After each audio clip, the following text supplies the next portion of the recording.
السلام علیکم ورحمۃ اللہ وبرکاتہ۔ الحمدللہ وکفا وسلام علی حبیبہ المصطفیٰ اما بعد فاعوذ باللہ من الشیطان الرجیم بسم اللہ الرحمن الرحیم ان اللہ وملائکتہ یصلون علی النبی یا ایہا الذین آمنوا صلوا علیہ وسلموا تسلیما اللہم صل وسلم علی سیدنا محمد وآلہ وصحبہ وبارک وسلم صلاة دائمة سرمدا ابدا بحمدہ تعالیٰ و بکرم مصطفیٰ صلی اللہ تعالیٰ علیہ وسلم۔ آج قرآن عظیم کا تیسرا پارہ مکمل ہو چکا ہے۔ اللہ عز و جل قرآن عظیم کی مکمل صحت و تجوید کے ساتھ ہمیں تلاوت کی توفیق عطا فرمائے۔ تیسرے پارے میں ہم نے سورہ بقرہ کو مکمل کیا ہے اور پھر سورہ آل عمران کی تلاوت کی ہے۔ سورہ بقرہ میں اللہ عز و جل نے اس پارے میں، یعنی یہ جو تیسرا پارہ ہے، آیت الکرسی ہمیں عطا فرمائی ہے اور جس کی بڑی فضیلت ہے۔ یوں سمجھ لیں جس کے پاس آیت الکرسی ہو اسے دنیا کی کسی کرسی کی حاجت نہیں رہے گی، اللہ رب العزت اسے بے نیاز کر دے گا، اور بڑی فضیلتیں ہیں آیت الکرسی کی۔ اس کے علاوہ سورہ بقرہ کی آخری دو آیتیں جن کو ہم آمن الرسول کہتے ہیں، یہ دو آیتیں بڑی فضیلت کی حامل ہیں۔ حضرت جبرائیل امین علیہ الصلاۃ والتسلیم نے حضور پاک صلی اللہ تعالیٰ علیہ وسلم کی بارگاہ میں عرض کیا کہ یا رسول اللہ صلی اللہ علیہ وسلم، اللہ تبارک و تعالیٰ نے آپ کو دو ایسی چیزیں عطا فرمائیں جو کسی بھی پچھلے نبی کو نہیں دی گئی تھیں۔ ایک سورہ فاتحہ ہے اور دوسرے آمن الرسول، یعنی سورہ بقرہ کی آخری دو آیتیں۔ ان آیتوں کو تلاوت کرنے کا حکم بھی دیا گیا ہے، اور خاص طور پر رات میں سونے سے قبل جو ان کی تلاوت کرے اللہ تبارک و تعالیٰ نے اس کے لیے بے پناہ اجر کا وعدہ فرمایا ہے۔ میں آج کے اس بارے میں خصوصیت کے ساتھ جو بات عرض کرنا چاہتا ہوں، ہمارا ایک بہت ہی عظیم عقیدہ اس میں بیان ہوا ہے۔ دیکھیں، اسلام کی ایک سب سے بڑی خصوصیت آپ کو اگر میں بتاؤں، جس پر یہ اسلام کی بنیادیں ٹھہری ہیں، یعنی کل ملا کر کے ایک چیز سے جڑی ہوئی ہیں، تو وہ ہے عقیدہ آخرت۔ آخرت کا عقیدہ کہ ہمیں دوبارہ اٹھایا جائے گا، یہ جو تصور ہے وہی ہم سب کو باندھ کر کے رکھا ہوا ہے شریعت کی ڈور سے۔ آپ اگر گناہ کرنے سے ڈرتے ہیں تو صرف اس بنیاد پر کہ ہمیں آخرت میں جواب دینا ہے۔ آپ نمازیں پڑھ رہے ہیں پابندی سے، روزے رکھ رہے ہیں، بہت ساری یہاں پر جو سیدھے راستے پر چل رہے ہیں، وہ سب آپ کو ایک عقیدے سے جوڑ کر کے کرایا جا رہا ہے کہ تمہیں مرنے کے بعد جواب دینا ہے، قیامت ہونی ہے، میدان قیامت میں آپ کو کھڑے ہو کر اپنا حساب پیش کرنا ہے۔ تو یہ جو آخرت کا عقیدہ ہے یہ ہمارے لیے ایسا ہے، یوں سمجھ کے چلیں کہ اگر آخرت کا تصور کسی بندے کے دل سے نکل گیا تو اس کا مذہب کھوکھلا ہو گیا، تو جو چاہے وہ کر سکتا ہے۔ آج دوسرے لوگوں کو جو بغیر کسی خوف کے جو لوگ اپنی عیاشیوں میں مصروف ہیں، اس کی وجہ یہی ہے کہ ان کے ہاں آخرت کا تصور نہیں ہے۔ اب یہاں پر میں کچھ باتیں آپ کو عرض کروں گا کہ اللہ عز و جل کے متعلق پوری دنیا میں کچھ لوگوں نے یہ سوچ رکھا ہے کہ ہمارے مرنے کے بعد پھر وہ کیسے اٹھائے گا ہم کو۔ جیسے ہندوستان میں موجود جو غیر مسلم ہیں، ان کا بھی عقیدہ یہی ہے کہ ہمارے مرنے کے بعد ہم اپنے چتا کو آگ لگا دیتے ہیں، راکھ کر کے پانی میں بہا دیتے ہیں تاکہ پھر اس کی استھیاں بہہ جائیں تو پھر دوسرے کو نقصان نہ پہنچائیں اور کبھی پھر اس کا کچھ حساب کتاب نہ ہو۔ پہلے بھی ایسے تصور رہتے تھے۔ تو آخرت کا تصور اللہ عز و جل نے کئی نبیوں کو کچھ معجزے دے کر کے بھی قوموں کے درمیان اس عقیدہ آخرت کا اللہ تبارک و تعالیٰ نے احیاء فرمایا۔ مثال کے طور پر حضرت عزیر علیہ الصلاۃ والتسلیم اللہ کے ایک نبی ہیں، یہودی جن کو اللہ کا بیٹا کہتے ہیں۔ وقالت الیہود عزیر ابن اللہ، قرآن میں ہے 10ویں پارے میں اللہ تعالیٰ فرماتا ہے کہ یہود کہتے ہیں کہ عزیر اللہ کے بیٹے ہیں، جبکہ وہ ایک نبی تھے۔ ان کے ساتھ ایک عجیب و غریب معاملہ پیش آیا، اس کا تذکرہ آج ہم نے تلاوت کیا ہے 3 پارے میں۔ اللہ تعالیٰ فرماتا ہے اَوَكَالَّذِي مَرَّ عَلَىٰ قَرْيَةٍ وَهِيَ خَاوِيَةٌ عَلَىٰ عُرُوشِهَا،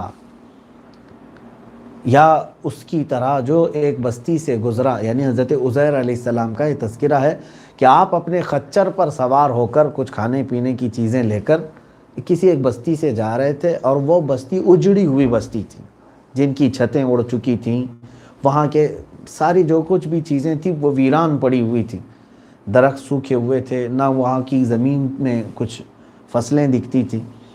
تو حضرت عزیر علیہ الصلوۃ والتسلیم گزرتے ہوئے آپ نے صرف یہ کہا، انا یحیی ہذہ اللہ بعد موتہا، یہ سب جو ویران ہو گئی بستی، کیا اس کے مرنے کے بعد اللہ کبھی اس بستی کو دوبارہ زندہ کرے گا؟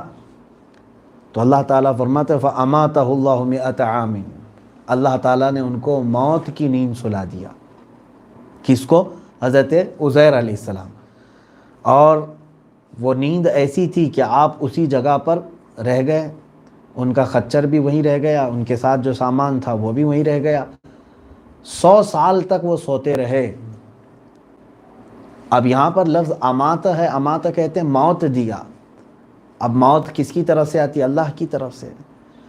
اب یوں سمجھ لیں کہ موت آنے کے بعد اگر کوئی اٹھا سکتا ہے تو وہ صرف قادر مطلق رب ذوالجلال ہے۔ تو اللہ تبارک و تعالیٰ نے قرآن میں فرمایا 100 عام، 100 سال تک انہیں وہاں پر سلا دیا اللہ تعالیٰ۔ ثم بعثہ، پھر اللہ نے انہیں اٹھایا 100 سال کے بعد۔ اب روایتیں یہ بتاتی ہیں کہ جس وقت حضرت عزیر علیہ السلام گئے تھے ان کی عمر 30 یا 33 سال کے قریب کی تھی، یا 35 کے قریب کی تھی۔ ان کے بیٹے بھی تھے، بیٹیاں بھی تھیں۔ اب 100 سال گزر گئے۔ اس کے بعد جب اللہ تعالیٰ نے ان کو دوبارہ زندہ فرمایا تو اللہ نے ان سے پوچھا قال کم لبثت، اے عزیر تم یہاں کتنے دن ٹھہرے رہے؟ انہوں نے جواب میں کہا لبثت یوما او بعد یوم، میں شاید ایک پورا دن سویا ہوں یا آدھا دن سویا ہوں۔ اللہ تعالیٰ نے فرمایا بل لبثت 100 عام، نہیں اے عزیر تم 100 سال تک یہاں پر ٹھہرے رہے۔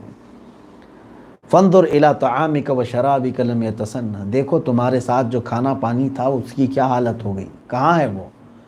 اور تمہارے گدھے کو دیکھو، تمہارے خچر کو دیکھو، اس کی ہڈیاں تک پگھل گئی ہیں۔ تو حضرت عزیر علیہ الصلوۃ والتسلیم نے وہ ساری چیزیں دیکھی جو ان کے ساتھ چلی تھی۔ اگر صبح آئے اور شام ہو رہی ہو تو ایسی حالت نہ ان کے خچر کی ہوتی، نہ ان کے ساتھ کے سامان کی۔ پھر اللہ تعالیٰ نے ان کے خچر کو بھی بیدار کیا اور اس کھانے کو بھی صحیح فرمایا، ساری چیزیں جوں کی توں صحیح ہو گئی۔ تو حضرت عزیر علیہ السلام نے کہا ان اللہ علی کل شیء قدیر، بے شک اللہ رب العزت ہر ممکن شے پر قدرت رکھتا ہے، وہ ہر ممکن چیز پر قادر ہے۔ اب حضرت عزیر علیہ السلام واپس اپنی بستی میں آئے تو ظاہر سی بات ہے ان کی عمر جہاں تھی وہیں رکی ہوئی تھی، اور ان کے جو بیٹے تھے ان کی عمر 100 سال سے آگے چل رہی تھی۔ ان کے بیٹے اور ان کی بیٹی وہ 110 یا 120 کے قریب کے پہنچے ہوئے ہوں گے جس وقت حضرت عزیر علیہ السلام تشریف لائے۔ تو اب کوئی بستی میں ان کو پہچاننے والا تک نہیں تھا۔ تو حضرت عزیر علیہ السلام نے کہا میں اللہ کا نبی عزیر ہوں۔ یہ اللہ تعالیٰ نے آپ کے ساتھ معاملہ کیوں فرمایا اس کے متعلق مفسرین فرماتے ہیں اس زمانے کے جو لوگ تھے وہ موت کے بعد، مرنے کے بعد دوبارہ اٹھائے جانے کا انکار کرتے تھے کہ ایسا کیسے ہو سکتا ہے کہ کوئی مرنے کے بعد دوبارہ اٹھایا جا سکے۔ اللہ تعالیٰ نے نبی کو نشان بنایا، معجزہ دیا۔ حضرت عزیر علیہ السلام نے جب بستی سے کہا کہ میں عزیر ہوں تو لوگ مذاق بھی اڑائے کہ کون عزیر؟ عزیر کو گئے ہوئے 100 سال ہو گئے، کیا 100 سال کے بعد کوئی دوبارہ اس طرح سے لوٹتا ہے؟ ان کے گھر کی جو ایک باندی تھی کام کرنے والی، وہ بھی کافی بوڑھی ہو چکی تھی۔ اس وقت کی عمریں 200 سال تک بھی نارمل تھی، کسی کی عمر 300 سال تک بھی جاتی تھی۔ تو ان کے گھر کی جو ایک باندی تھی کنیز کام کرنے والی، اس نے کہا میں عزیر کو اچھی طرح سے جانتی ہوں، 2 خصوصیتیں تھی عزیر کے اندر، اگر تم عزیر ہو تو مجھے وہ دونوں علامتیں بتاؤ۔ ایک یہ کہ ان کے پیٹھ پر ایک نشان تھا، وہ خاتون کہتی ہیں کہ میں وہ نشان جانتی ہوں۔ دوسرے یہ کہ عزیر کو تورات زبانی یاد تھی جو کہ اس زمانے میں کسی کو یاد نہیں تھی۔ حضرت عزیر علیہ السلام نے اپنا دامن اٹھا کر کے پیٹھ پر دکھایا تو وہ نشان جوں کا تو موجود تھا۔ اور اس کے علاوہ حضرت عزیر علیہ السلام نے تورات کو پورا کا پورا زبانی لوگوں کے سامنے پڑھ کے سنایا۔ تب اس خاتون نے کہا یہی عزیر ہے، پھر تمہارے ساتھ کیا ہوا؟ تم جس وقت گئے تھے تب بھی یہی حالت اتنی ہی تھی تمہاری، اور اب آئے ہو تب بھی اتنی عمر ہے؟ تب حضرت عزیر علیہ السلام نے اپنے ساتھ پیش آیا ہوا واقعہ بتایا۔ میں ایک بستی سے گزر رہا تھا، اللہ تعالیٰ نے مجھے وہاں موت کی نیند سلایا۔ 100 سال کے بعد دوبارہ مولا تعالیٰ نے مجھے بیدار کیا، میرے خچر کو، میرے کھانے کو، صرف یہ بتانے کے لیے کہ اے لوگو، وہ اللہ رب العزت ہر چیز پر قدرت رکھتا ہے، وہ تم جلا کر راکھ کر دو، اس راکھ سے بھی وہ اللہ تعالیٰ تمہیں دوبارہ اٹھائے گا۔ ایک یہ واقعہ آیا، جسٹ اس کے فوراً بعد ہی حضرت ابراہیم علیہ السلام کا وہ واقعہ بھی اللہ نے بیان فرمایا کہ حضرت ابراہیم علیہ السلام کے ساتھ بھی سیم ایسی چیز۔ وہ یہ آیتیں جہاں ختم ہوئی حضرت عزیر علیہ السلام کی، فوراً وہ آیتیں شروع ہو رہی ہیں۔ وَإِذْ قَالَ إِبْرَاهِيمُ رَبِّ أَرِنِي كَيْفَ تُحْيِي الْمَوْتَى۔ ان کا سوال الگ تھا۔ حضرت عزیر علیہ السلام نے یوں کہا تھا، کیا اللہ تعالیٰ زندہ کر سکتا ہے، کرے گا؟ انا یحیی، یعنی ایسی مطلب ساری چیزیں برباد ہو چکی ہیں، ویران ہو چکی ہیں بستیوں کو دوبارہ اللہ اٹھائے گا؟ ان کا سوال یہ تھا۔ ابراہیم علیہ السلام کا سوال یہ ہے، ارینی کیف تحیی الموتى، اے اللہ تو مجھے دکھا کہ مردوں کو زندہ کیسے کرتا ہے۔ یہ سوال الگ ہے۔ حضرت ابراہیم علیہ السلام نے جب یہ کہا، اللہ تعالیٰ نے فوراً آپ سے یہ فرمایا، قال اولم تؤمن، اے ابراہیم کیا تم کو یقین نہیں ہے کہ میں مردہ کو زندہ کرتا ہوں، موت کے بعد اٹھاتا ہوں؟ انہوں نے کہا بلا ولکن لیطمئن قلبی، کیوں نہیں مولا، یقین تو ہے لیکن میں اپنے دل کو اطمینان دینا چاہتا ہوں۔ اس کو کہتے ہیں عین الیقین، یعنی یقین کے بھی درجے ہیں، بہت ساری چیزیں ہیں یقین کے درجے ہیں۔ اب یہاں پر حضرت ابراہیم علیہ السلام دیکھ کر کے یقین حاصل کرنا چاہتے تھے، یہ عین الیقین ہے۔ ایک ہوتا ہے علم الیقین۔ علم الیقین کا مطلب، جیسے میں نے آپ کو کہا، میں نے کوئی خبر دے دی کہ ایک پرندہ ہے، اس کا فلاں نام ہے اور بہت خوبصورت ہے، آپ نے میری بات کو مان لیا اور یقین کر لیا، اس کو کہتے ہیں علم الیقین۔ میں نے کہا آگ جو ہے گرم ہوتی ہے اور لال ہوتی ہے، آپ نے کبھی دیکھا نہیں تھا، کبھی دیکھا نہیں تھا، میری بات کو سنا اور آپ نے کیا کیا؟ مان لیا، اس کو کہتے ہیں علم الیقین۔ لیکن آگ آپ کے سامنے رکھی گئی اور آپ نے اس کی گرمی کو محسوس کیا اور لال پن کو بھی دیکھا، تو ابھی علم الیقین پہلے سے تھا، اب عین الیقین بھی آ گیا، دیکھ کر کے یقین ہو گیا، اور اگر ہاتھ ڈال دیے تو پھر حق الیقین ہو گیا، یعنی یہ یقین کا اعلیٰ درجہ ہے۔ جنت ہے، یہ ہم سب کو کیا ہے؟ علم الیقین ہے۔ ہمارے آقا صلی اللہ علیہ وسلم نے ہمیں بیان فرمایا کہ جنت ہے، ہم نے مان لیا، یہ کیا ہے؟ علم الیقین۔ عین الیقین ہے کسی کو؟ ہم میں سے کسی نے جنت دیکھا نہیں۔ اب حضور پاک صلی اللہ تعالیٰ علیہ وسلم کا معاملہ یہ ہے کہ اللہ کے نبی صلی اللہ تعالیٰ علیہ وسلم کو علم الیقین بھی ہے، عین الیقین بھی ہے، اور حضور جنت میں گئے بھی ہیں، وہ حق الیقین بھی ہے۔ اللہ رب العزت موجود ہے، اللہ ہے، ہم سب کو کیا ہے؟ اس کا علم الیقین ہے، صرف علم ہے، اللہ ہے۔ لیکن میرے آقا صلی اللہ علیہ وسلم کو عین الیقین بھی ہے، میرے رب کو انہوں نے دیکھا بھی ہے اور محسوس بھی کیا ہے، شب معراج میں وہ حق الیقین ہے۔ تو اسی طرح سے یہ مردوں کو زندہ کرنے والا جو معاملہ ہے، حضرت ابراہیم علیہ السلام نے یہ کہا، مولا مجھے یقین تو ہے کہ تو مردوں کو زندہ کرتا ہے، لیکن میں دیکھنا چاہتا ہوں، عین الیقین چاہتا ہوں۔ تو اللہ تعالیٰ نے فرمایا فخذ، رب تبارک و تعالیٰ کی منشا اور اس کی مصلحتیں وہی بہتر جانتا ہے۔ ان 4 پر کے ذبح کرو، ان قیمہ بنا کر چاروں پرندوں کو ملاؤ، پورا ان کا قیمہ ایک دوسرے سے ملاؤ اور 4 حصے کر کے 4 پہاڑوں پر گوشت رکھ کر کیا ہو۔ ایک لمبا پروسیس تھا، دیکھنا ہے تو کچھ محنت کر کے دیکھو۔ تو جب حضرت ابراہیم علیہ السلام نے اسی طرح سے کیا، اور اس کے بعد اللہ تعالیٰ نے فرمایا ثم ادعوہن، پھر ان کو بلاؤ، ان کا نام لے کر کے بلاؤ۔ حضرت ابراہیم علیہ السلام نے بلایا، تو ان پرندوں کا گوشت بھی مل چکا تھا، ایک دوسرے کا گوشت پورا مکس ہو چکا تھا، لیکن ہوا میں وہ گوشت اڑا اور جس کا گوشت تھا اس کے جسم میں جا کر کے وہ فٹ ہوتا رہا، اور بغیر سر کے وہ پرندے اڑتے ہوئے آئے اور جس کی منڈی جہاں تھی، جس کا منہ جہاں تھا، اس سے جڑ گئے اور زندہ ہو کر چلنے لگے۔ یہ معجزہ حضرت ابراہیم علیہ السلام۔ اب یہ پورا کیا ہوا؟ یہ عین الیقین حضرت ابراہیم علیہ السلام نے اپنے سامنے ہوتے ہوئے یہ دیکھا۔ اب اللہ تبارک و تعالیٰ کی بارگاہ میں حضرت ابراہیم علیہ السلام نے یوں کہا، اے مولا، مجھے علم تو تھا ہی، لیکن آج دل کو قرار آ گیا کہ یقیناً تو مرنے کے بعد لوگوں کو زندہ کرتا ہے۔ اب یہاں پر حضرت ابراہیم علیہ السلام نے جو 4 پرندے لیے تھے، ان کے متعلق صوفیاء کاملین نے بھی نقل فرمایا، مفسرین نے بھی فرمایا ہے کہ وہ 4 پرندے، اس میں ایک مرغا تھا، ایک کبوتر تھا، ایک کوا تھا، ایک مور تھا۔ سمجھ میں آ رہی بات؟ ایک مرغا تھا، ایک کوا تھا، ایک کبوتر تھا، ایک مور تھا۔ یہ 4 پرندے حضرت ابراہیم علیہ السلام نے لیے۔ بہرحال اب وہ 4 پرندے ذبح ہوئے اور اس کے بعد ان کے ساتھ جو معاملہ ہوا، قدرت خداوندی کا وہاں پر مظاہرہ ہوا۔ اللہ تعالیٰ نے اپنی قدرت کو دکھایا کہ چاہے کسی کا گوشت کہیں پر بھی ہو، جب وہ اٹھانا چاہے تو اٹھائے گا۔ تم قبروں میں بوسیدہ ہو جاؤ، 1000 سال کے ہو جاؤ، جب وہ مولا چاہے گا تو پھر دوبارہ تمہیں اٹھائے گا۔ یہ عقیدہ ہمیں رکھنا ضروری ہے۔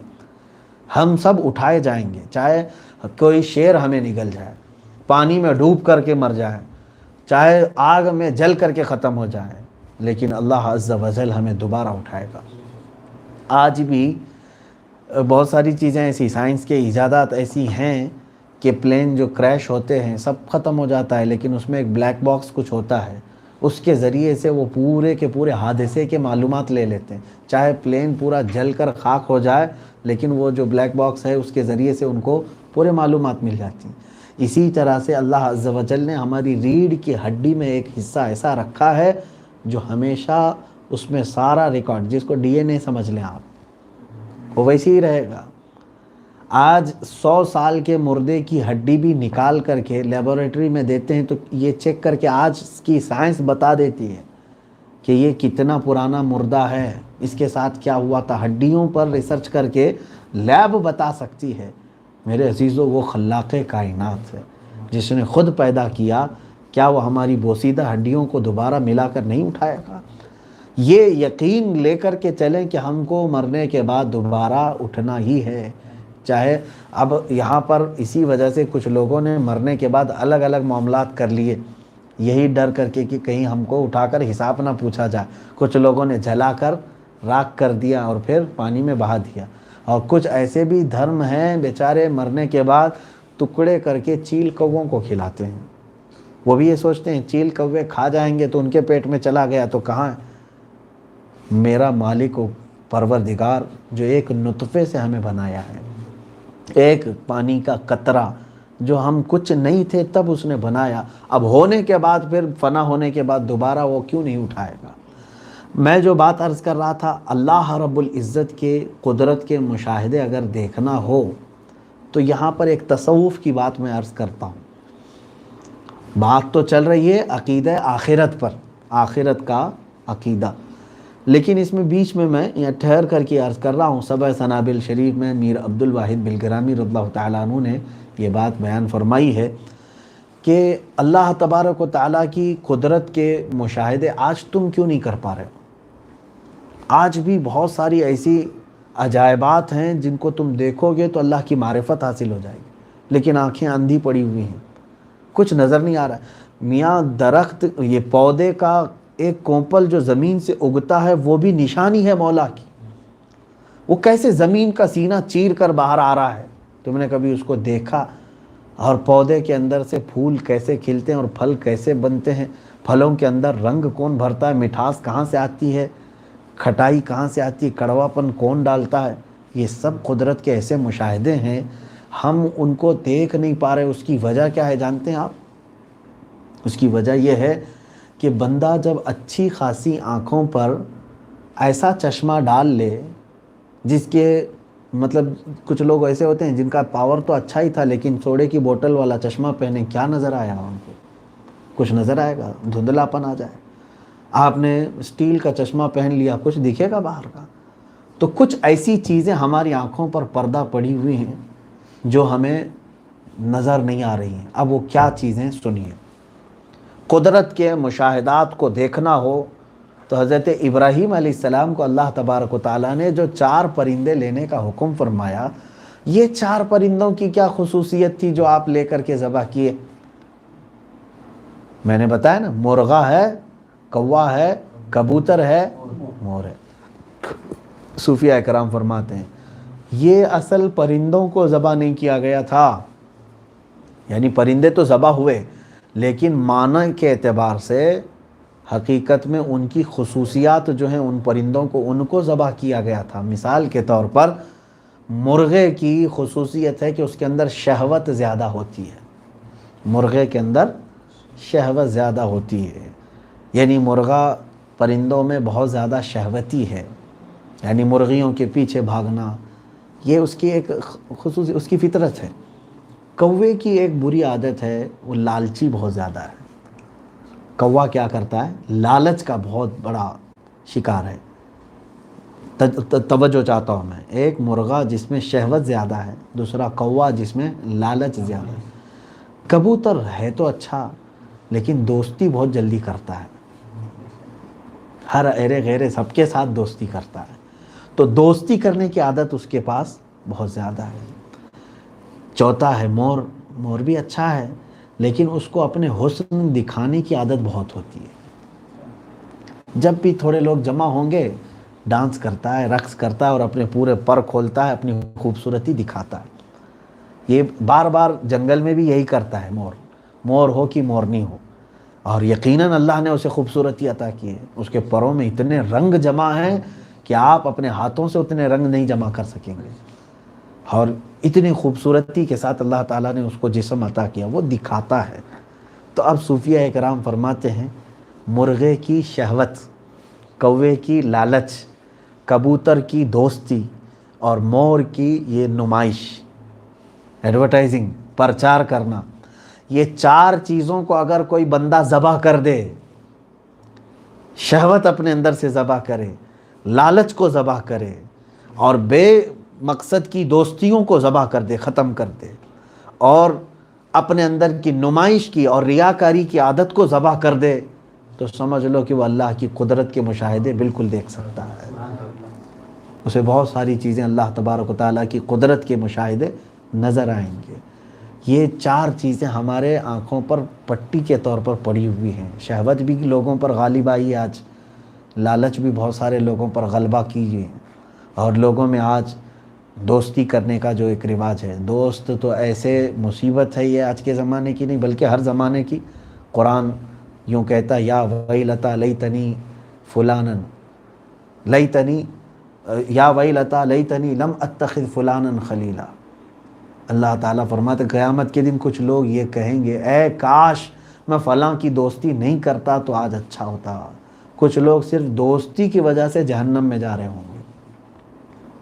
آج دیکھ نہیں رہے ہیں بیچارہ کسی ایک آدمی کو کرونا افیکٹ ہوا لیکن دوست کتنے تھے ان کو بھی پکڑ کے لے جا رہی پولیس، کون کون ان سے بات کیا ان کو بھی اٹھا کے لے جا رہی ہے۔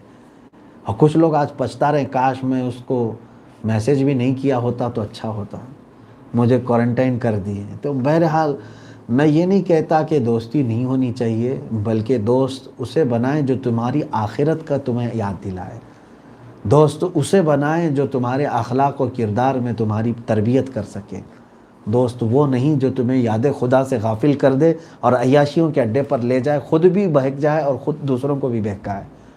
عزیزان گرامی وقار، یہ 2 چیزیں میں نے عقیدہ آخرت کے متعلق عرض کی، اور اللہ تعالیٰ نے قرآن عظیم میں جگہ جگہ پر جہاں پر اللہ پر ایمان لانے کا حکم ہے، من آمن باللہ، آپ دیکھیں گے اس کے بعد آتا ہے والیوم الآخر۔ کئی آیتوں میں یہ ہے جو اللہ پر ایمان لایا اور آخرت پر ایمان لایا، یہ 2 بہت بنیادی چیزیں ہیں۔ اگر آپ نے ذہن سے یہ بات نکال دی کہ آخرت کچھ نہیں ہے، معاذ اللہ کافر ہو گئے۔ آخرت ہونا ہے، میں اسی بات کو آج آپ کے سامنے بھی لے کر کے عرض کروں گا کہ میرے عزیزو، ہماری زندگی میں جتنا بھی وقت چل رہا ہے، یہ گھڑی کے کانٹے جو ہٹ رہے ہیں، یوں سمجھ لو کہ ہمارا یعنی کاؤنٹ پوری طور پر ہو رہا ہے۔ اور ہمارا عقیدہ یہ ہے کہ مرنے کے بعد جب ہم قبر میں سوتے ہیں، وہ کتنے سال کا عرصہ ہوگا وہ اللہ بہتر جانے، جس کو عالم برزخ کہتے ہیں، وہ خود ایک عذاب ہے، وہ خود ایک عذاب ہے کہ قبر کی زندگی اتنی سخت ہوتی ہے۔ بعض لوگوں نے یہ کہا کہ جو دنیا میں عیش کرتا رہا، قبر کی زندگی اس کے 1 منٹ 1 سال کے برابر گزر رہی ہوگی۔ یہ لاک ڈاؤن سے ہی سمجھ میں آ رہا ہوگا۔ دوسرے دنوں میں دن ایسے گزر جاتے تھے، پتہ ہی نہیں چلتے تھے، لیکن آج قید کر کے رکھے ہیں تو نہ دن کٹ رہا ہے نہ رات کٹ رہی ہے، سونا ہے کیا ہے۔ یہاں تو پھر بھی ابھی آپ کے ساتھ رشتہ دار ہیں بات کرنے کے لیے، موبائل ہے، ٹی وی ہے، بہت ساری چیزوں سے وقت گزار رہے ہیں۔ قبر میں کون آئے گا تمہارے پاس؟ نہ وہاں دن کٹتا ہے نہ رات کٹتی ہے۔ تو وہ ایک لمبی زندگی عالم برزخ کی، لیکن ہمارا عقیدہ یہ ہے کہ ایک دن ایسا آئے گا جو 50,000 سال کے برابر کا ہوگا، جس دن اللہ تعالیٰ آدم علیہ السلام سے لے کر قیامت تک آنے والے سارے انسانوں کو جمع فرمائے گا، اور وہ اس کا عدل ہے۔ اس دن اللہ تعالیٰ اعلان فرمائے گا کہ کہاں ہیں سارے لوگ، جمع ہو جائیں اور اپنا اپنا کیا ہوا سب سنائیں۔ نامہ اعمال جس کو ہم سمجھتے ہیں 4 پیج ہوں گے 5 پیج ہوں گے ہم کو دے دیں گے، نہیں، بلکہ حدیث پاک میں ہے ایک بندے کے نامہ اعمال کتابوں میں آئیں گے۔ اس کی کتنی کتابیں ہوں گی؟ فرمائے گا جہاں تک اس کی نظر جاتی وہاں تک صرف اس کی کتابیں ہوں گی۔ اور وہ بندہ چیخ چیخ کر کے کہے گا اے اللہ، کیا یہ کتاب کیسی تو نے میرے پاس دے دیا، اس میں نہ کسی چھوٹی چیز کو چھوڑا نہ کوئی بڑی چیز چھوڑا ہے، سب کچھ اس میں آ گیا ہے۔ اب وہاں پر یہ جو تمام معاملات ہیں، میں کیوں سنا رہا ہوں کہ اگر آپ کو یہ تصور نہیں رہے گا قیامت کا، تو پھر جسم جو ہے ہمارا دنیا کے فضولیات میں، لغویات میں، عیاشیوں میں پڑ جائے گا۔ جب بھی تمہیں کسی چیز کی خواہش ہو رہی ہو برے کام کی، یہ سوچ کر کے چلو تھوڑا اور صبر کر لو، میرے لیے جنت کا شربت تیار ہے، تھوڑا اور میں صبر کر لے جاؤں، میرے لیے اللہ نے جنت کی حوریں رکھی ہیں۔ اگر تم نے یہاں کی عورتوں پر اپنا دل دے بیٹھا اور ان کے پیچھے گناہ کر لیے، سمجھ جاؤ کہ آخرت کے تمام حسن سے تمہیں محرومی ہوگی۔ تم وہاں کی ساری قربانیاں دے رہے ہو صرف 4 دنوں کی زندگی کے لیے۔ جنت کا جوان ایسا ہوگا کہ اسے 100 مردوں کی طاقت دی جائے گی۔ تم نہ جنت میں بوڑھے ہوگے نہ بیمار ہوگے، تمہارا حسن کبھی ختم نہیں ہوگا۔ یہاں اگر کچھ بھی کر لو، ساری دوائیں معجونیں طاقت کی سب حاصل کر لو، مشکل سے میرے خیال سے کسی عورت کے ساتھ تم 10 سال 15 سال جی لو گے جو عیش کے ہوں گے، اس کے بعد پھر بڑھاپے کے ہی دن ہیں۔ طاقت کی کمزوری الگ، جسم کا حسن کا گرنا الگ، یہ تمام معاملات تو یہاں یہ فانی جسم کے ساتھ ہمارے ساتھ ہوتے ہی رہیں گے۔ حیرت ہے ان لوگوں پر جنہوں نے اپنے آخرت کو یہ 4 دن کی زندگی پر قربان کر دیا، وہ بڑے خسارے میں ہیں۔ انہی کے لیے اللہ نے فرمایا والعصر ان الانسان لفی خسر، زمانے کی قسم انسان گھاٹے میں ہے۔ اللہ فرما رہا ہے انسان گھاٹے میں ہے۔ اولئک الذین اشتروا الضلالۃ بالہدی، یہ وہ لوگ ہیں جنہوں نے گمراہی کو خرید لیا ہدایت کے بدلے میں۔ کتنے بیوقوف ہیں ایسے لوگ۔ میں یوں آپ کو بتا دوں، آپ اس شخص کے بارے میں کیا کہیں گے، اس شخص کے بارے میں کیا کہیں گے؟ آپ کے ہاتھ میں 2 روپے کی ایک چاکلیٹ تھی، 2 روپے کی ایک چاکلیٹ تھی، آپ نے اس کو اتنا سجایا اور کہا کہ اس میں ایسی ایسی چیزیں ہیں، فلاں ہیں، وہ ہیں، یہ ہیں، آپ نے اس کو ملمہ سازی کر دی، بات کرنے کا آپ کے پاس فن تھا۔ بیچارہ ایک بھولا آدمی آیا، اس نے پوچھا کہ کیا ہے یہ؟ کہا ایک چاکلیٹ ایسی ہے جو تم کو جوان کر دے گی، تم کو فلاں کر دے گی، وہ کر دے گی۔ کتنے کی ہے؟ آپ نے کہا 1,00,000 روپے کی۔ 1,00,000 روپے کی۔ اس بندے نے 1,00,000 روپے دے دیے اور آپ نے اس کو 2 روپے کی چاکلیٹ پکڑائی۔ آپ نے اس کو بیوقوف بنایا کہ نہیں بنایا؟ اور میں سمجھتا ہوں وہ کتنا بڑا بیوقوف ہے جو اتنی بڑی رقم ایک 2 روپے کی چاکلیٹ پہ دے دیا اور واپس لایا، اس چاکلیٹ میں کچھ بھی نہیں تھا۔ سیم ایسی ہی ہے دنیا، یہ ساری چیزیں ایسے دکھاتی ہے۔ یہ جتنے بھی ہماری زندگی کے طور طریقے ہیں، یوں ہمیں بتاتی ہے کہ بھائی کیا کرنا ہے، نہیں زمین تو لینا ہے، گھر تو بنانا ہے، اتنا وہ کرنا ہے، اور یہ تمام چیزیں جمع کرنا ہے، بینک بیلنس ہونا ہے، ارے یہ نہیں ہے تو کیسے چلے گا، ویسے چلے گا۔ تو بندہ بیچارہ اپنی نمازیں چھوڑ دیتا ہے، اپنی آخرت کی لاکھوں نہیں، کروڑوں نہیں، اربوں کی قیمت کی جنت کو چھوڑ دیتا ہے اور اس کے پیچھے لگ جاتا ہے۔ کتنا بڑا خسارہ ہے، کتنا بڑا گھاٹا ہے۔ اسی لیے آخرت کا تصور جس کے ذہن سے نکل گیا تو وہی لوگ ہیں جو آج آوارہ ہیں، لغویات میں پڑے ہوئے ہیں۔ میں سمجھتا ہوں ہمارے بچے جوان سب سے میں کہوں گا، موت کی دستک عنقریب آنے والی ہے تمہارے گھر پر بھی۔ یوں سمجھ کر کے چلو ہمیشہ تمہاری گردن کے پیچھے ملک الموت ہے تیار، کسی بھی دن وہ تمہیں دبوچ لے گا۔ موت کا فرشتہ تمہارے آگے پیچھے ہے، تمہاری روح نکالنے کے لیے وقت ذرا بھی نہیں لگے گا۔ ایک بندے کی روح نکالنے کے لیے انہیں زیادہ وقت نہیں لگتا۔ عزیزان گرامی وقار، یہ تمام باتیں میں نے عقیدہ آخرت کی اس لیے عرض کی کہ آج اکثر لوگ اپنے زندگی میں اتنے مست ہو چکے ہیں کہ ان کو یہ یاد بھی نہیں رہ گیا کہ ان کو بھی مرنا ہے، ان کو بھی جانا ہے، ان کو بھی اللہ رب العزت کے حضور کھڑا ہونا ہے۔ لہٰذا ان تمام چیزوں کو اللہ تبارک و تعالی ہمیں اصلاح کی توفیق عطا فرمائے۔ ہمارے آخرت کا تصور جب تک رہے گا، میں ہمارے خاندانی بزرگ تھے، ان کے متعلق میرے والد ہمیشہ کہتے تھے، کوئی بھی کچھ کہتا تھا تو وہ صرف اتنا کہتے تھے، آخرت سے ڈرو، آخرت سے ڈرو کہ تمہیں حساب دینا ہے۔ وہ کسی کو بھی کچھ بھی بولتے، بچوں کو بھی ڈانٹتے تو یوں کہتے تھے کہ بیٹا تو ایک دوسرے کے ساتھ تم جھگڑا کر رہے ہو، آخرت سے ڈرو، اللہ کے پاس تمہیں حساب دینا ہے۔ حتیٰ کہ حدیث پاک میں اگر آپ نے بیل کو، جانور کو بھی مارا ہے، قیامت کے دن وہ جانور بھی اٹھایا جائے گا اور وہ کہے گا کہ میرے چہرے پر فلاں پر اس نے مارا تھا، اس کو مجھے بدلہ دیا جائے۔ حالانکہ جانوروں کو معدوم کر دیا جائے گا بعد میں، لیکن ان کو ان کا حق دلایا جائے گا۔ یہ تمام چیزیں تھیں آخرت کے تصور کی۔ بہت ساری باتیں رہ گئی ہیں عرض کرنے کی تفسیر میں۔ آل عمران میں اللہ تبارک و تعالیٰ نے جو باتیں عرض فرمائی ہیں، ارشاد فرمائی ہیں میرے مولا تعالیٰ نے، عقیدے کے متعلق بہت ساری ہیں۔ خاص طور پر ایک آیت میں تلاوت کر لوں، قل ان کنتم تحبون اللہ فاتبعونی یحببکم اللہ۔ کون ہے دنیا میں جو یہ نہیں چاہتا کہ اللہ تبارک و تعالیٰ سے محبت کرے؟ آپ لوگ بھی چاہتے ہیں، ہم بھی چاہتے ہیں۔ آپ چاہتے ہیں نا کہ میں اللہ سے محبت کروں۔ کچھ لوگوں نے مجھے یہ میسیج کیا تھا کہ کچھ ایسا طریقہ بتائیے جس میں ہم صرف اللہ سے محبت کریں، ساری محبتیں نکل جائیں۔ میں ان کو ڈبل چیز بتاتا ہوں۔ آپ نے سوال کیا، کیا کیا؟ ہم اللہ سے ہی محبت کرنے لگ جائیں، ایسا کوئی وظیفہ وغیرہ بتا دو۔ بلکہ میں آپ کے سوال کا الٹ کر کے بتا دوں۔ آپ چاہ رہے ہیں نا آپ اللہ سے محبت کا راستہ دیں، اگر میں یہ بتا دوں تم نہیں، اللہ ہی تم سے محبت کرنے لگ جائے، اللہ ہی تم سے محبت کرنے لگ جائے۔ ہاں ہے، یہ آیت میں آج ہم نے پڑھا ہے۔ اللہ تعالیٰ یوں فرماتا ہے، قل ان کنتم تحبون اللہ، اے محبوب آپ فرما دیں کہ اگر تم چاہتے ہو کہ اللہ سے تم محبت کرو تو ان سب سے کہو فاتبعونی، اے لوگوں میرے پیچھے چلو۔ حضور صلی اللہ علیہ وسلم کو حکم ہوا کہ آپ اپنے غلاموں سے کہیں کہ میرے پیچھے چلیں، حضور کے پیچھے چلیں۔ تو کیا ہوگا؟ جو حضور کے پیچھے چلا، یحببکم اللہ، اللہ ان سے محبت کرے گا، اللہ ان سے محبت کرے۔ ان کے جو ہم غلام تھے، خلق کے پیشوا رہے، ان سے پھرے جہاں پھرا، پھر آئی کمی وقار میں۔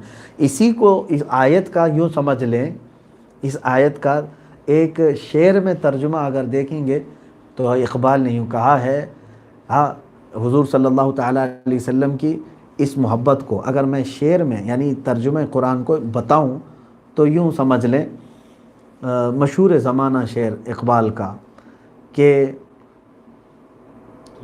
کی محمد سے وفا تو نے تو ہم تیرے۔ اللہ تعالیٰ فرما رہا ہے کی محمد سے وفا تو نے تو ہم تیرے۔ یہ جہاں چیز ہے کہ لوح و قلم تیرے، سب کچھ تیرا ہے۔ حضور اکرم صلی اللہ علیہ وسلم کے پیچھے جو چلا، پوری کائنات اس کے لیے نرم بنا دی جاتی ہے۔ تاریخ میں ایسے بہت سارے غازیوں کو ہم نے پڑھا ہے، بہت سارے شہداء کو پڑھا ہے، بہت سارے اولیاء کو ایسا پڑھا ہے کہ جو حضور صلی اللہ علیہ وسلم کی محبت میں فنا ہو گئے، اللہ نے پوری دنیا ان کے پیچھے لگا دی، ان کے تذکرے کبھی ختم نہیں ہوتے۔ ہمارے ہندوستان میں عطائے رسول بھی ہیں، عاشق رسول بھی ہیں۔ سلطان الہند غریب نواز رضی اللہ تعالیٰ عنہ عطائے رسول، حضور کی محبت میں وہ فنا تھے۔ عاشق رسول امام احمد رضا خان فاضل بریلوی رضی اللہ تعالیٰ پوری زندگی وقف کر دی تھی میرے آقا کے پیچھے چلنے کے لیے۔ حضور صلی اللہ تعالیٰ علیہ وسلم کے لیے ہی آپ نے پوری زندگی وقف کر دی۔ اپنے دل کا ہے انہی سے آرام، اعلیٰ حضرت نے خود یہ کہا، لو لگی ہے کہ ہم اس در کے غلام۔ تو میرے عزیزو، حضور صلی اللہ تعالیٰ علیہ وسلم کے پیچھے چلنے کا مطلب یہ نہیں ہے کہ یا رسول اللہ صبح شام کہتے رہیں اور پھر اعمال میں یہود و نصارہ کی طرح کرتے رہیں۔ اس کا مطلب پیچھے چلنا نہیں ہوا۔ اب مثال کے طور پر آپ یہاں آ کر کے ہمارے سامنے ہاتھ چوم رہے ہیں، بڑی محبت سے حضرت حضور کرتے ہیں، اور پھر پیچھے جا کر کے ہمارے قتل کا منصوبہ بناتے ہیں، تو اس کو کیا کہیں گے؟ یہ منافق شخص ہے۔ عمل میں کچھ لوگ نفاق کرتے ہیں۔ رسول کریم صلی اللہ تعالیٰ علیہ وسلم سے محبت کی بات کرنے والا حضور کی کسی بھی ادا سے کبھی نفرت نہیں کر سکتا۔ میرے آقا صلی اللہ تعالیٰ علیہ وسلم کے شکل مبارکہ سے کبھی نفرت نہیں کرتا۔ اسے دل و جان سے میرے آقا کی ہر چیز پسند ہونی چاہیے، تبھی سمجھ لیں۔ اسی لیے حضرت ابوبکر شبلی رحمۃ اللہ تعالیٰ علیہ بڑے پائے کے بزرگ ہیں، سلسلہ قادریہ میں ان کا ذکر بھی ہے، آپ نے پڑھا ہوگا۔ بہر شبلی شیر حق دنیا کے کتوں سے بچا، ایک کا رکھ عبد واحد بے ریا کے واسطے۔ حضرت ابوبکر شبلی یہ فرماتے، اگر زندگی میں میرے لیے سب سے ڈیفیکلٹ سوال ایک ہے، کسی نے اگر مجھ سے یہ پوچھا کہ تو حضور صلی اللہ علیہ وسلم سے محبت کرتا ہے یا نہیں، یہ کوئی ڈیفیکلٹ سوال ہے، مشکل سوال ہے۔ اگر میں آپ سے پوچھوں تو آپ فوراً، ابھی میرا سوال ختم نہیں ہوگا، فوراً پکاریں گے یا رسول اللہ ہم تو آپ سے محبت۔ لیکن حضرت ابوبکر شبلی فرماتے ہیں میرے لیے زندگی کا یہ سب سے سخت سوال ہے۔ پوچھا کیوں؟ کہا کہ اگر میں نہ کہہ دوں کافر ہو جاؤں گا۔ حضور صلی اللہ علیہ وسلم سے محبت نہیں ہے، اگر کہہ دیا تو کیا ہو گیا؟ کافر ہو گیا۔ اور اگر ہاں کہہ دوں تو پھر میرا دل کہے گا کہ کہاں ہے تیرے اعمال اور کہاں ہے رسول پاک، کیا جھوٹا پڑ جاؤں گا۔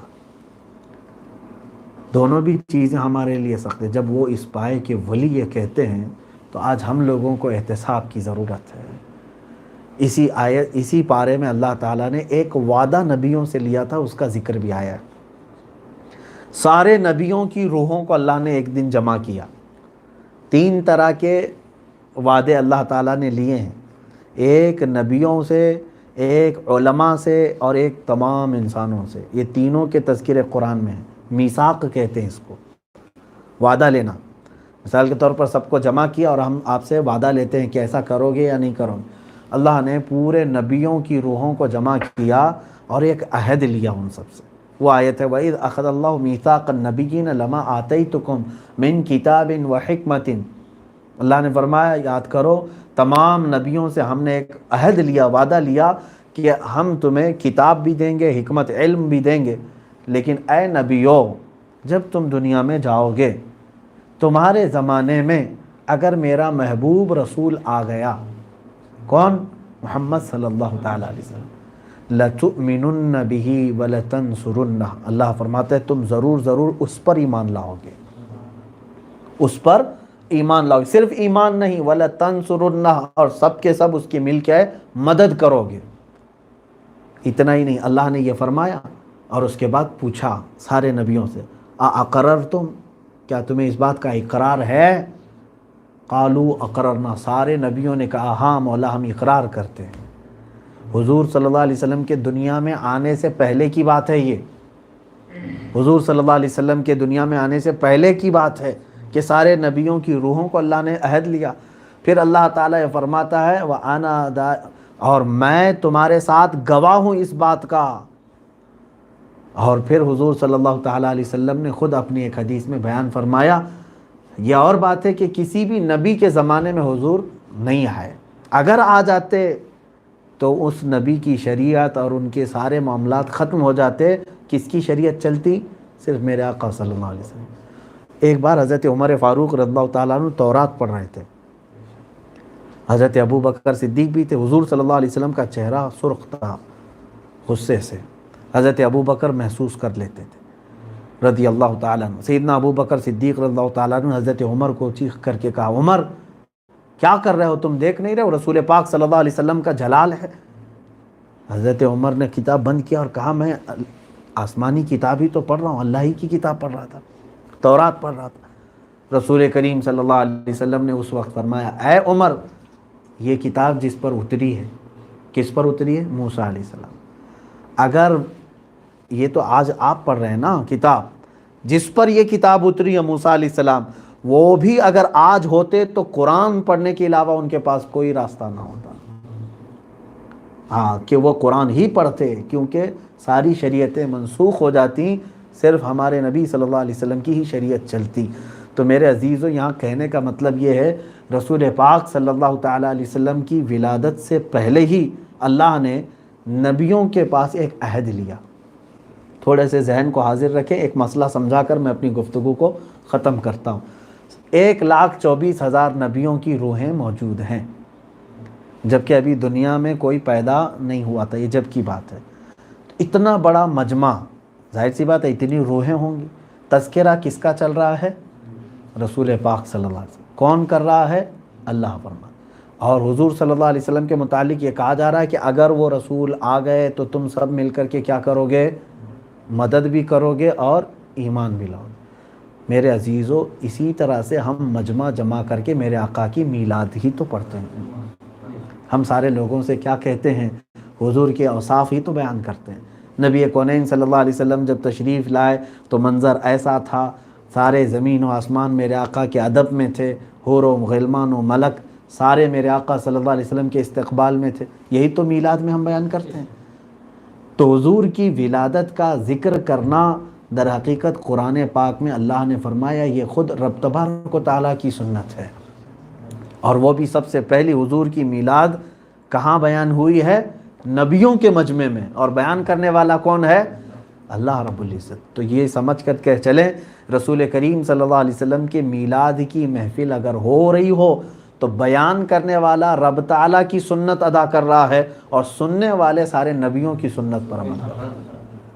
یہ میلاد کے لیے جھگڑے چل رہے ہیں کہ کہاں سے ہے، وہاں سے ہے، یہاں سے، قرآن پڑھیں آپ کو سمجھ میں آئے گا۔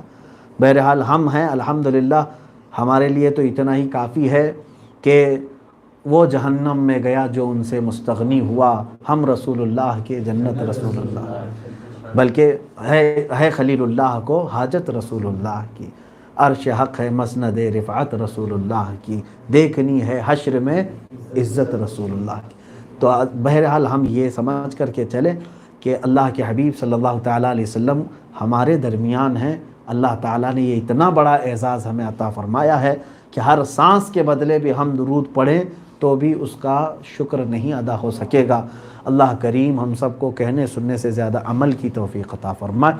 سورہ آل عمران میں بہت ساری چیزیں تھیں، میں نہیں کہہ سکا، پچھلی تفسیروں میں بھی ہماری باتیں عرض ہو چکی ہیں۔ آل عمران حضرت عیسیٰ علیہ السلام کے خاندان کو کہتے ہیں۔ عیسیٰ علیہ السلام کے نانا حضرت عمران اور ان کی بیوی حضرت حنا، اور حضرت عیسیٰ علیہ السلام کی ماں حضرت مریم، انہی لوگوں کو آل عمران کہتے ہیں۔ عمران کی آل و اولاد، بس یہی 4 ہی لوگ ہیں اس کے اندر، آل ان کو کہا گیا ہے۔ ان کا تذکرہ سورہ آل عمران میں ہے۔ بہت ساری باتیں ہیں، انشاءاللہ العزیز پھر موقع ملے تو عرض کروں گا۔